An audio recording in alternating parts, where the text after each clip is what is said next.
It's a bad time to sell, but the perfect time to plan. Here's why.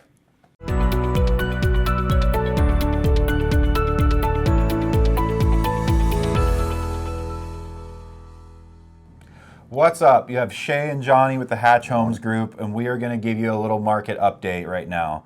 We're going to talk about how, headline, we wrote, bad time to sell, perfect time to plan. Realistically, it's just not the ideal time to sell, but it is the perfect time to plan. And why? Why is that? Right now, we're heading into the fall and the winter. We're also heading into an election. The markets move seasonality, so we already have a natural less amount of transactions going on, and then throw an election in there, there's going to be a little less than that. But are you somebody who wants to sell? You're just maybe waiting for the right conditions, that kind of thing. So right now is the perfect time to plan then. So next week, we're going to be going into an in-depth strategy on things you can plan. But right now, we're going to talk about why right now is the perfect time to plan. So here is why. So Redfin recently released an article saying that 27 of the 50 major metros in the US have year over year more pending sales in the month of September compared to the year before.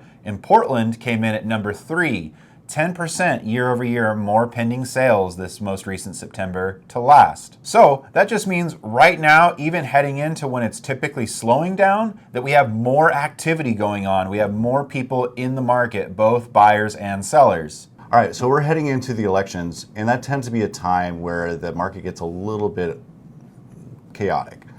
And because of that, you'll see that rates they'll start to increase, and then sometimes the next day they'll be down. And then also with inventory, it tends to sit a little longer, and it tends to just be a little bit of a slow time. But as soon as the elections end, you'll see that 10 out of the last 11 elections, you'll see that prices have increased, and you'll see that the market picks up quickly. So as we mentioned, rates are trending down right now. They're in the very low 6s, and a lot of people think they could get to 5s before the end of the year. We don't know. We don't got a crystal ball. We do know is that they're trending down. Mortgage applications are up. So there's more buyers coming into the market, and we also know that the number 5 is a magic number. 52% of people considering selling their home say that if they had a 5 in the interest rates, they would go into the market.